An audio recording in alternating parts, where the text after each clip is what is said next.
Okay, mayong mudto na usab kanatong tanan Luzon, Visayas, Mindanao, mayong mudto Philippines, mayong mudto world, mayong mudto universe. Pamahigala ha. Ada usab kita nining atong tulumanon sa kahanginan C-on-A. Katekisis on air. Labino adlaw karon nga Martes, pizza 5 na kini sa bulan sa Agosto. Yan, no? Kini bang maminyo kuno, maminyo. Kini bang maminyo na ining bulan sa Agosto, magpagusto ako, no? Magpagustog panganak. Una nga, kung gusto mong makaanak mong daghan, timinga gininyo ang inyong kasal Agosto. Kaya mo na, no? Agosto, magpagusto og panganak. Magpagusto og padato. Kasi kayo magpagusto na yung kanina. Magpagusto o padaghan sa mga kabtangan. Sa una ha, sa alang na itong mga walay mga anak, ako daghan ko kaila mga walay anak may hingala, no? Usually, ang akong gikuan, kana bang ang akong request nga mo imukuan nila, mutabang nila kanang patron saint ba, patron. Si Bulan, panagkot mo dito si Bulan, no? Katong mga walay anak, no? O niya, pag-abot niyo dito, na dito si San Antonio, nga gipaari na eming Padre Acab, Senior San Antonio, kay padagkuton mi mo, aron mi makaanak. Ana dayo. Nun niya, kung maminyo na mga anak na gani mo, of course, ang inyong ingalan sa inyong bata, Antonio, kay San Antonio ba yan? No, basin og nangayo mo ditong San Antonio unya pagkatao sa inyong anak, no? Inyong ginganlan o kanang lain pangalan, no? Jumar, no? Tungod kay ang papa Junior unya ang mama kuan kanang Margarita mo nga Jumar. Ayaw basta kay magpaampo mo anang Santusa o niya makakuan mo kanang makaanak yun, ingalan yun na sa Santos, no? Pananglitan kanang inyong anak, ano malami pa pinawon, dubliha ang pangalan, o pananglitan og lalaki, John Anthony, patangik si John Anthony Cabugnason, no? Pananglitan og ang inyong apelyido Cabugnason, no? John Anthony Cabugnason, napakanindot kay kung babae po, kung patang ginagkuhan kanang o pananglitan o gasta mo o kanang malpalita ka na mga ngalan nga kinutlog gikan ni Maria ni Mama Mary mapananglitan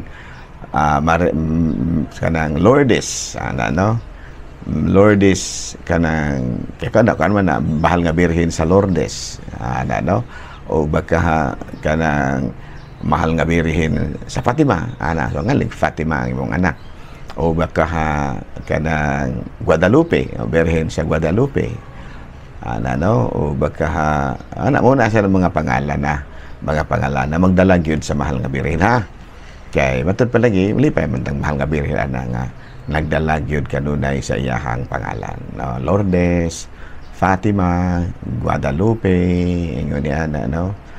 O ayon lamang dagay og Lindogon na mo mahal nga birhen sa Lindogon dili lamang dagay kumurag dili man tao paminahon pero kana mga ngalan yun pa.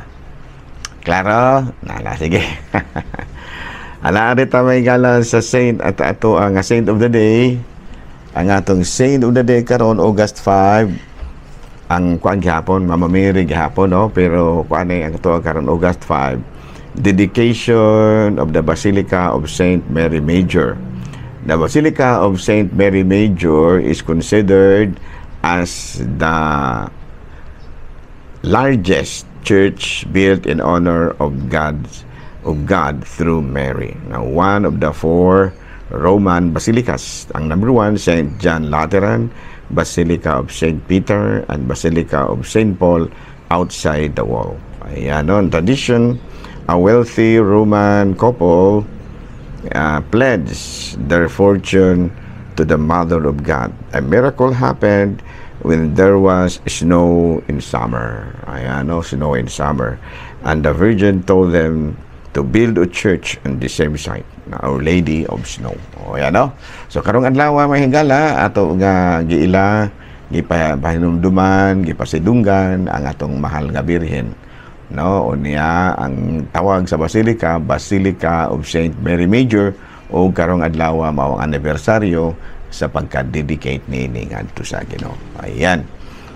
Bino arita mga higala sa ato ang lain nga topic. May topic na to. Lain nga pangutana. Pangutana mga higala, no? Arita, Father, nganong magmisa man good o gabi? Paagi sa nato sa... But anyway, kini bang ang ipasabot siguro nimo kana bitang vigil, no, Christmas vigil ang tubag na. Ang first celebrated 4th century ang gitawag Christmas vigil by a woman named Eheria. The first to witness Christmas vigil by a woman named Eheria, Michaela sa Western world ang 430 AD unya si Pope Saint III and Basilica of Saint Mary Major.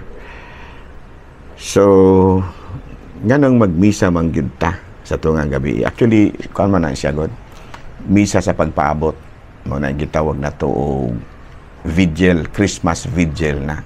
Nga ato pa, we are preparing ourselves for the birth of Christ.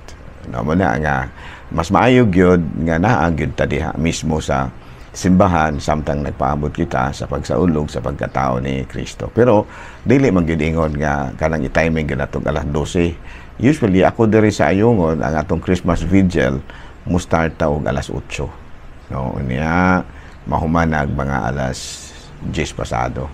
Then paghuman mo na nga manihapon na ta. Kato pa sa wala pa ang misa kano sa kanang timo-timo lamang usa. No, dayong paghuman sa misa igog yung gutom na mo na gitawag na tug Noche Buena.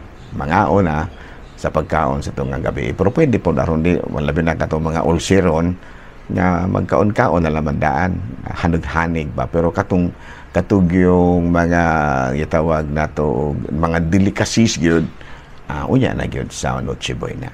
Klaro mga litso na ba? Klaro in order. So nga the question is in order to celebrate nganong magmisa man gyud ta sa gabi. Ang tubag nga na actually it is not a mere an ordinary mass, kung dili usa ka na kapag pagtukaw alang sa pagkatao sa atong Ginoo. And of course the answer nganong magmisa man gyud ta in order to join the whole world in celebrating the birthday of Jesus. All other Christmas dayan-dayan sa sala bata og dili ta makasimba. Okay, another question. Padar, makasala ba ta og dili ta makasimba? Ang tubag na depende sa rason. Kaya kanang pagsimba labi na Domingo giilaman gud nato na sila as gitawag natog Sunday obligation. Kay mao man lagi na ang naghimo gaan ang balaura mo simba gyud ka actually ang Ginoo gyud, no? Kay do naman lagi na ingon nga kana keep holy the Sabbath day. Sa ato pa balaan na gyud ang adlaw nga ipapahulay. Nya kitang Katoliko ang atong adlaw ipapahulay unsa man Domingo magyud. Nga na nga ato gyud ang i-holy. Nya usa sa mga paagi nato nga mapahuli nato, mapabalaan nato ang kining adlaw ipapahulay mao gyud ang pagsimba. No, sa kanang ginaingon do na uban nga miingon nga Sabado gyud miingon na kami po do na dili naman ta maglalis ana nga pang Ginoo man angay bago nang lalisan na Ginoo, di ba? No, kanang pagtulunan ni Kristo di ginaang lalisan kay ngano man wala man putay katungod nga moingon nga eksakto gyud ako, eksakto gyud ang imo. Kay di ba kanang maglalis mura man nagniingon nga ako'y eksakto, ikaw mo isayop, ako'y eksakto. Mo man pa naglalis. Ya dili man angay natong lalisan kay ang Ginoo man lagi maoy mo hukom kung sakto butang sa dili.